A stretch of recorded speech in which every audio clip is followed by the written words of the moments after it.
আসসালামু আলাইকুম। গিগাবিট কম বাজেটের মধ্যে একটি রাউটার রিভিউ করব এবং এটার স্পেসিফিকেশন এবং ফুল বিস্তারিত আমরা আলোচনা করব। তো আমরা প্রথমেই আমরা দেখতে পাচ্ছি যে এখানে আমরা টিপি-লিংকের একটা অরিজিনাল স্টিকার এখানে আরসার C6 রাউটারটি, যে রাউটার প্রাইস এমআরপি প্রাইস দেওয়া আছে ৩,৯৯০ টাকা। টিএবল হয়তো দেখা যায় কোনো ডিলারের কাছ থেকে আপনি আরও হয়তো ৩২০০, ৩৩০০ বা ৩৫০০। আমরা আসলে এই রাউটারে আমরা কি সুবিধাগুলো পাচ্ছি আমরা সেই বিষয়টা নিয়ে আমরা আলোচনা করব।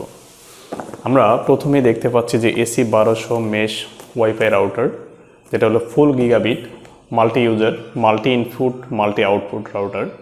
তো এখানে AC 1200 Mbps বলতে যে জিনিসটা বোঝানো হচ্ছে যে এখানে আপনারা দেখতে পাচ্ছেন 867 Mbps 5 GHz আমরা পাবো, যে এটা এই এমবিপিএসটা এটা হলো ক্যাপাসিটি দিতে পারবে।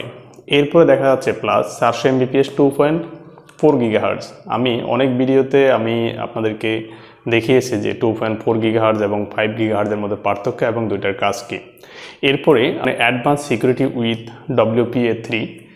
এই সিকিউরিটিটা যদি সাইবার সিকিউরিটির কথা চিন্তা করি বা ব্রুট ফোর্স অ্যাটাকের কথা চিন্তা করি, তাহলে সেক্ষেত্রে এই অ্যাটাক থেকে এটাকে প্রোটেক্ট করার বা সিকিউর রাখার মতো ডিজাইন অপশন দেখ। স্মার্ট রোমিং এই সিস্টেমটার মাধ্যমে আমরা যে ভিডিও গেমিং বা আমরা যদি লাইভ স্ট্রিমিং বা স্ট্রিমিং টাইপের যে ধরনের আমরা কাজ করে থাকি, প্রত্যেকটা জিনিস আমরা খুব ভালো ডেটা ট্রান্সফার বা আমরা খুব ভালো স্পিড।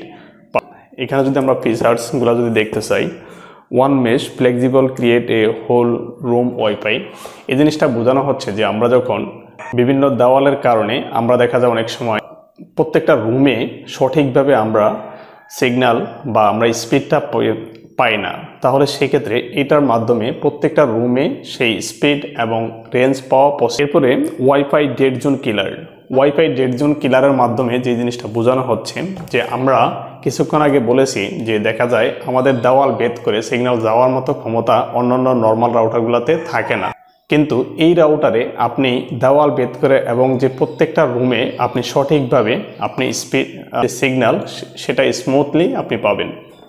ওয়ান ওয়াইফাই নেম, আমরা একটা ওয়াইফাই নেম রেখেও প্রত্যেকটা রুমে আমরা কভার করতে পারবো, বা আলাদা আলাদা আমরা প্রত্যেকটা রুমে আমরা আলাদা আলাদা ওয়াইফাই নেম রাখতে পারবো, বা পাসওয়ার্ড আমরা আলাদা করে দিতে পারবো, বা পাসওয়ার্ড সেম রেখেও আমরা কাজ করা পসিবল এই রাউটারের মাধ্যমে। দেখি স্মার্ট রুমিং, আমি কিছুক্ষণ আগেই বলেছি যে আমরা এনজয়িং এ আনইন্টারাপ্টেড স্ট্রিমিং এবং লাইভ স্ট্রিমিং থেকে শুরু করে গেমিং যত ধরনের স্ট্রিমিং আছে সবগুলো আমরা এনজয় করতে পারবো খুব স্মুথলি বাফারলেস। এরপরে ইউনিফাইড ম্যানেজমেন্ট, আমরা এই রাউটারটি আমরা ম্যানেজমেন্ট করতে পারবো যে টিপি-লিংকের যে থেতার অ্যাপস আছে সেই অ্যাপসের মাধ্যমে এবং ওয়েবের মাধ্যমে আমরা গ্লোবালি আমরা অ্যাক্সেস করতে পারবো, আছি সেই লোকেশনও আমরা অ্যাক্সেস করা পসিবল। টু মেশ নেটওয়ার্ক, আমরা কনফিগারেশন আছে, আমরা এই রাউটারটাকে এইভাবে রেখি, পরবর্তীতে আমরা দেখে নিয়ে যে এখানে নিচে ওয়েবসাইট দেওয়া আছে সেই ওয়েবসাইটের মাধ্যমে আমরা আপগ্রেড করে মেশ সিস্টেমও আমরা এই রাউটারটি ব্যবহার করতে পারবো। পরবর্তীতে আমাদের এই রাউটারটি চেঞ্জ করার প্রয়োজন নেই।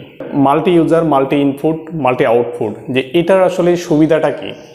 এই সুবিধাটা হলো মূলত যে আমরা একই সাথে আমরা একাধিক যখন অনেকগুলো ইউজার যখন বা অনেকগুলো ডিভাইস যখন আমরা কানেক্ট করি, তখন সেই ক্ষেত্রে দেখা যায় যে রাউটারের পিং বেড়ে যাওয়া বা স্পিডটা আমরা স্মুথলি না পাওয়া, কেউ হয়তো 5 MB ব্যবহার করছে, কেউ 1 Mbps এনজয় করছে। তো এই প্রবলেমটা এই রাউটারে নেই। কেন নেই? এটা সবচেয়ে মজার ব্যাপার যে 10টা ডিভাইস আমাদের যখন একই টাইমে কানেক্ট হয়, তখন 10টা ডিভাইসের সেমভাবে স্পিড এবং সেমভাবে রেঞ্জ এর রাউটার থেকে প্রোভাইড করা, এটা অটোমেটিক এই টেকনোলজি বিল্ট ইন করা আছে। WPA3 যে সিকিউরিটি সিস্টেমটা, এই সিকিউরিটি সিস্টেমে সিকিউরিটি প্রোটোকল ভার্সন যেটা cyber security wifi password safety যে ব্রুট ফোর্স অ্যাটাক থেকে এবং রক্ষা করে। যে দেখা যায় অনেক সময় আপনার ওয়াইফাই পাসওয়ার্ড ব্রেক করে নেওয়া বা ওয়াইফাই পাসওয়ার্ড যে হ্যাকারের হাতে চলে যাওয়া, যে সহজে এই রাউটারটি আসলে অ্যাক্সেস করা পসিবল হবে না, কারণ এটাতে সেই ধরনের টেকনোলজি অলরেডি সেট আপ করা আছে এবং বিদ্যমান আছে।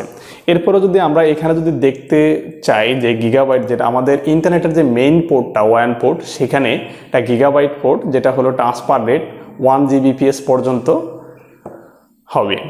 এরপরে আমরা যে ল্যান পোর্টগুলো দেখতে পাচ্ছি, প্রত্যেকটা ল্যান পোর্ট এখানে গিগাবাইট ল্যান পোর্ট। আপনি সেই ল্যান পোর্টের মাধ্যমেও আপনি গিগাবাইট সার্ভিস পেয়ে থাকবেন। এখন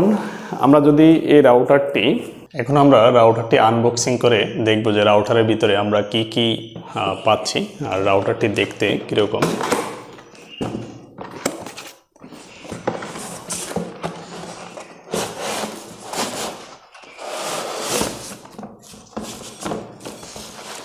রাউটারের আসলে ডিজাইনটি খুবই চমৎকার। এখানে 4টা অ্যান্টেনা দেওয়া আছে। এখানে যে কাভারটি দেওয়া আছে, কাভারটি আপনারা রেখে দিবেন, কারণ কাভারটির জন্য ধুলাবালি ময়লা পড়া থেকে বিরত রাখে, আপনারা দেখতে পাচ্ছেন। এরপরে আমরা রাউটারের সাথে যেটা পাচ্ছি যে পাওয়ার অ্যাডাপ্টার। অ্যাজ ইউজুয়াল আসলে এগুলো থাকে রাউটারের ভিতরে, এগুলো বলার কিছু নেই, আপনারা অলরেডি জানেন। আর এখানে হলে ইনস্টলেশন গাইডলাইন দেওয়া আছে যে কীভাবে আপনারা রাউটারটি আপনারা ইনস্টল করবেন। আর সাথে একটা শর্ট পিস দেওয়া আছে। শর্ট পিসটা তখন প্রয়োজন হয় যদি আপনি আপনার ল্যাপটপ বা পিসিতে যদি কানেক্ট করেন রাউটারের ল্যান পোর্টের থেকে, যে আপনার পিসি বা ল্যাপটপে যদি ল্যান পোর্টে কানেক্ট করে কনফিগার করতেছেন, তাহলে সেক্ষেত্রে অবশ্যই এই কেবলটি অবশ্যই লাগবে। রাউটারটি কীভাবে কনফিগার করবেন অলরেডি আমার চ্যানেলে দেওয়া আছে। আর যদি ভিডিওটি ভালো লেগে থাকে অবশ্যই আপনারা সাবস্ক্রাইব করবেন, এখানে ক্লিক করবেন পরবর্তী ভিডিওর আপডেট পাওয়ার জন্য। আর ভিডিওটি কেমন লাগলো আপনারা কমেন্ট করে জানাবেন। সবাই ভালো থাকবেন। আসসালামু আলাইকুম। দেখা হবে পরবর্তী কোনো টেক রিলেটেড ভিডিও নিয়ে।